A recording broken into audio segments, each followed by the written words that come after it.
আসসালামু আলাইকুম viewers, welcome to super English care. আমরা জানি এ প্লাস এবং এ গ্রেডের দিন শেষ। এখন হচ্ছে ত্রিভুজ, চতুর্ভুজ এবং বৃত্তে বাংলাদেশ।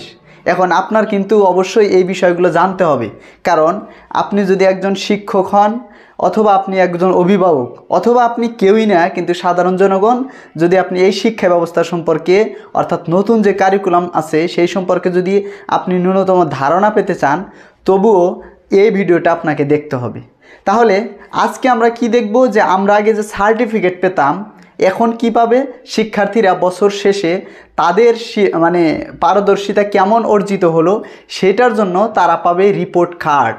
মূলত এই রিপোর্ট কার্ড কিভাবে তৈরি করা হবে, অর্থাৎ একজন টিচার কিভাবে তৈরি করবেন, এবং এই জায়গায় কিছু ক্যালকুলেশন আছে, কি ক্যালকুলেশন করা হবে সেটা আমি প্রত্যক্ষভাবে দেখিয়ে দিব। অবশ্যই শুরু থেকে শেষ পর্যন্ত ভিডিওটি দেখবেন, তাহলে রিপোর্ট কার্ড নিয়ে আর আপনার কোনো সমস্যাই হবে না, এবং 100% আপনি অবশ্যই বুঝতে পারবেন। আরেকটা বিষয়, যদি আপনি আমার চ্যানেল যদি নতুন হয়ে থাকেন তাহলে অবশ্যই সাবস্ক্রাইব করে দেবেন, এবং যদি এই ভিডিওটা ফেসবুক থেকে দেখে থাকেন তাহলে অবশ্যই আমার পেজটা ফলো করে দেবেন। চলুন তাহলে মূল ভিডিওতে চলে যাই। এখন আমরা এই জায়গায় কি করেছি, এর আগে আমি একটা ভিডিও করেছি যে একজন শিক্ষার্থীর মূল্যায়ন যে ট্রান্সক্রিপ্ট সেটা তৈরি করেছি। ট্রান্সক্রিপ্ট আলাদা, এই জায়গায় দেওয়া হবে কি রিপোর্ট আলাদা। এখন রিপোর্টে কি কি থাকবে দেখেন। রিপোর্টে মূলত একজন শিক্ষার্থী যে পিআইগুলো অর্জন করবে সেই পিআইগুলোর ভিত্তিতে তাকে একটা রিপোর্ট দেওয়া হবে, যে রিপোর্টের মধ্যে 7টা স্তর থাকবে। 7টা স্তর থাকবে। এই 7টা স্তরের কোন স্তরে সে থাকবে এবং কোন স্তরে গেলে তার পারদর্শিতা কেমন সেটা আর কি তুলে ধরবো। এখন আর আমরা জানি যে কি এখন যে রয়েছে, কারিকুলাম রয়েছে, এই কারিকুলাম অনুযায়ী একজন শিক্ষার্থী যদি ত্রিভুজ পায় সে সর্বোচ্চ অর্জন করবে, আর যদি সে চতুর্ভুজ পায় তাহলে সর্বনিম্ন, আর যদি সে বৃত্ত পায় তাহলে সে মিডিয়াম পর্যায়ের শিক্ষার্থী, অথবা তার পারদর্শিতা মিডিয়াম পর্যায়ে। এখন এগুলা দেখেন আমি এই জায়গায় একজন শিক্ষার্থীর পিআই অর্থাৎ পারফরমেন্স ইন্ডিকেটর করেছি, আর এটা হচ্ছে 6ষ্ঠ শ্রেণীর ইংরেজি বিষয়ের পিআই নিয়ে আমি কাজ করেছি। আমি একজন ইংরেজি টিচার, সেই কারণে আমি একজন শিক্ষার্থীর যে বিষয় নিয়ে কাজ করেছি সেটা তুলে ধরেছি। এখন দেখেন একজন শিক্ষার্থী যার রোল 1 সে 6.1.1। আরেকটা বিষয়, এই বিষয়গুলো যারা বোঝেন না তাদের জন্য বলতেছি যে ইংরেজি ভাষার তার 4টা বিষয়ে দক্ষতা অর্জিত হবে, তার পারদর্শিতা অর্জিত হবে 4টা ক্ষেত্রে।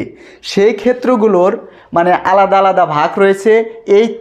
এই যে হলুদ চিহ্ন আছে এগুলো একটা ক্ষেত্র, তারপরে এটা একটা ক্ষেত্র, এটা একটা ক্ষেত্র, এটা একটা ক্ষেত্র। এরপরে আমরা দেখব ক্ষেত্রগুলো কি কি। এখন তাহলে দেখব কি যে 6.1.1, 6.1.2, 6.1.3। এখন একজন শিক্ষার্থী এই ক্ষেত্রটা কিসে দেখেন তো। এই জায়গায় আমি যদি যাই যে 4টা ক্ষেত্র অর্জন করবে, এটা হচ্ছে নৈপুণ্য অ্যাপ। যদি নৈপুণ্য অ্যাপ চলে আসে, অর্থাৎ কার্যকারিতা যদি শুরু হয়, তাহলে আমরা এই অ্যাপে আমরা তথ্য ইনপুট দিব, অটোমেটিকলি ওই চলে আসবে, রেডি হয়ে আসবে। তবুও কিন্তু আমাদের বুঝতে হবে, কারণ আমি যদি না বুঝি তাহলে শিক্ষার্থীদের বুঝাইতে পারবো না, অভিভাবকদেরকে বুঝাইতে পারবো না। কি থাকবে, এই জায়গায় প্রতিষ্ঠানের নাম থাকবে, এই জায়গায় আছে প্রতিষ্ঠানের নাম, শিক্ষার্থীর নাম, এই জায়গায় শ্রেণী 7ম দিছে, এটা হবে 6ষ্ঠ শ্রেণী, শিক্ষার্থীর আইডি, শিক্ষাবর্ষ। তাহলে এটা হচ্ছে নৈপুণ্য অ্যাপে যে ফরম্যাটটা এটা দেওয়া রয়েছে। আর আমাদের যে নির্দেশিকা দিয়েছে সরকার, অর্থাৎ মন্ত্রণালয় থেকে যে নির্দেশনা দিয়েছে, মূলত এটাই এই জায়গায় আমি উপস্থাপন করেছি। এখন দেখব কি যে এই যে আমি একটু আগে বললাম যে একজন শিক্ষার্থী যে কোন কোন ক্ষেত্রে পারদর্শিতা অর্জন করবে। এখন দেখেন তার পারদর্শিতাগুলোর মধ্যে কমিউনিকেশন বা যোগাযোগ দক্ষতা একটা, আর একটা লিঙ্গুইস্টিক নর্মস, অর্থাৎ একজন শিক্ষার্থী যদি ইংরেজি ভাষার জ্ঞান অর্জন করতে চায় অথবা পারদর্শিতা অর্জন করতে চায়, 4টা ক্ষেত্র এই জায়গায় নির্ণয় করা হয়েছে। কমিউনিকেশন একটা, আরেকটা হচ্ছে লিঙ্গুইস্টিক নর্মস, আরেকটা হচ্ছে ডেমোক্রেটিক প্র্যাকটিস, আরেকটা হচ্ছে ক্রিয়েটিভ এক্সপ্রেশন। তার এই 4টা ক্ষেত্রের মধ্যে প্রত্যেকটা দেখেন কি কি আছে।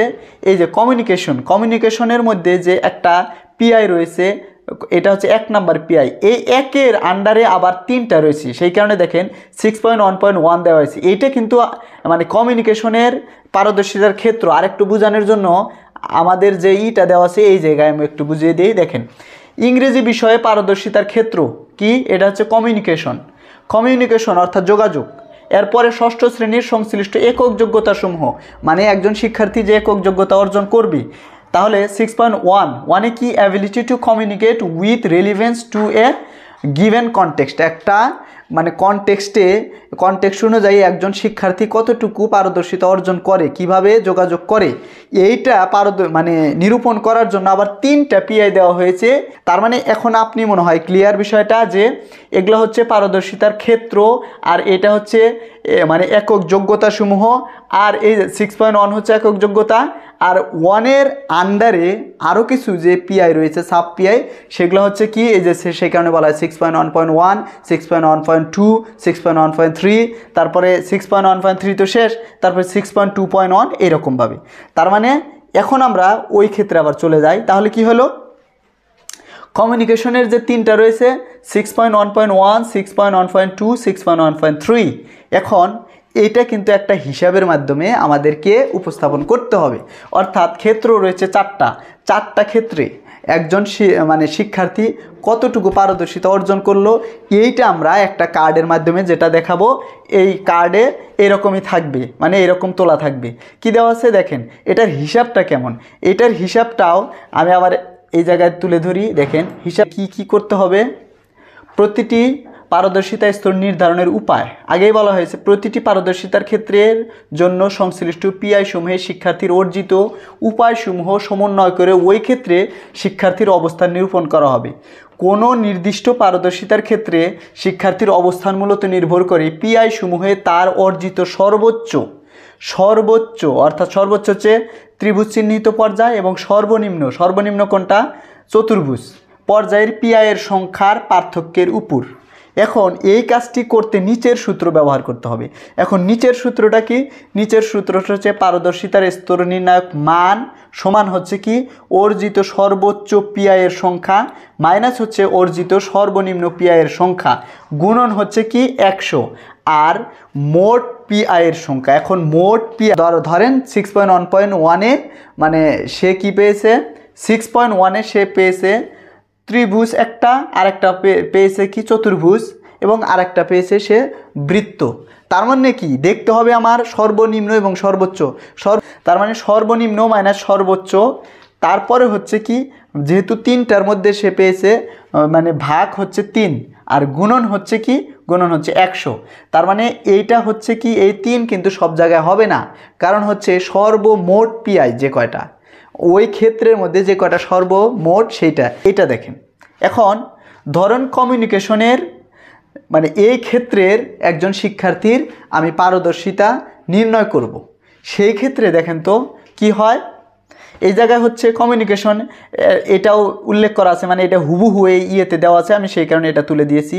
এখন এই জায়গায় 1 2 3 4 5 6 7 7টা ক্ষেত্র কিন্তু আছে। এই শিক্ষার্থীর আমরা যদি পারদর্শিতা নির্ণয় করতে যাই তাহলে কি হবে, সর্বোচ্চ পিআই সে কয়টা পেয়েছে, 2টা কিন্তু সে সর্বোচ্চ পেয়েছে। তার মানে 2 ভাগ হচ্ছে কি, যেহেতু টোটাল পিআই হচ্ছে 3, আর যেহেতু সর্বনিম্ন নাই, তার মানে 2 থেকে আপনি যদি -0 দেন তাহলে 2 থাকবে। আপনি তাহলে 2কে আপনার কি করতে হবে, ভাগ করতে হবে কত দ্বারা, 3 দ্বারা। 3 দ্বারা ভাগ করলে আবার যদি 100 দ্বারা গুণন করেন তাহলে দেখবেন কত হবে, দেখবেন 66.67 হবে।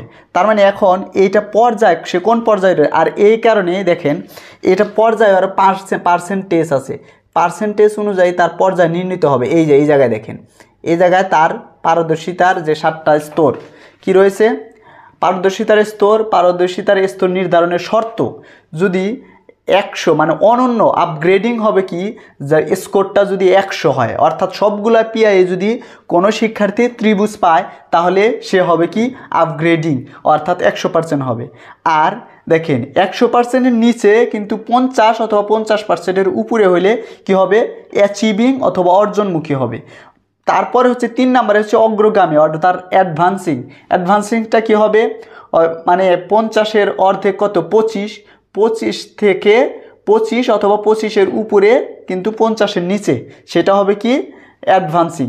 এরপরে হবে সক্রিয় হচ্ছে 0%, আবার অনুসন্ধানী হচ্ছে কি -25, এবং বিকাশমান অথবা ডেভেলপিং হচ্ছে কি -50%, এবং প্রারম্ভিক হচ্ছে কি -100%। যদি 100% হয়, 100%টা কোন ক্ষেত্রে হবে? যে ক্ষেত্রে একজন শিক্ষার্থী সবগুলাতেই কি পাবে, সে যদি চতুর্ভুজ পায় সেই ক্ষেত্রে আপনার -100% হবে, আর বাকি অন্যান্য ক্ষেত্রে কিন্তু -100% হবে না। তার মানে এই যে এই পার্সেন্টেজটা অনুযায়ী আমি ওই জায়গায় কি করেছি, আমি লিখেছি। তার মানে যদি 66.67 পায়, তাহলে কি, যেহেতু 50-এর উপরে, সে কারণে তাকে ধরা হয়েছে কি অ্যাচিভিং পর্যায়ে। 50-এর উপরে হচ্ছে 100-র নিচে হচ্ছে কত, 50-এর উপরে 100-র নিচে হচ্ছে, এটা হচ্ছে অ্যাচিভিং পর্যায়। এরপরে হচ্ছে লিঙ্গুইস্টিক্স নর্মস। এই জায়গায় কিন্তু কয়টা রয়েছে? এই জায়গায় কিন্তু মোট পিআই 2টা। মোট পিআই কয়টা? মোট পিআই 2টা। তাহলে কি, যেহেতু সর্বোচ্চ হয়েছে 1টা, তাহলে 2কে যদি আমি 1 দ্বারা ভাগ দেই তাহলে কি হবে, 50% অ্যাচিভিং। এটাও একই অবস্থা, একটা সে ত্রিভুজ পেয়েছে আর একটা বৃত্ত পেয়েছে, মানে সর্বনিম্নটা নাই, সর্বোচ্চ রয়েছে একটা, ওইটাকে যদি ওই একই 50%, তার মানে অ্যাচিভিং। আর এইটা দেখেন, এটা কত রয়েছে, সে কিন্তু 2টাই কি পেয়েছে, ত্রিভুজ পেয়েছে, তার মানে 2টা ত্রিভুজ পাওয়ার ফলেই সে 100% হয়েছে আপগ্রেডিং।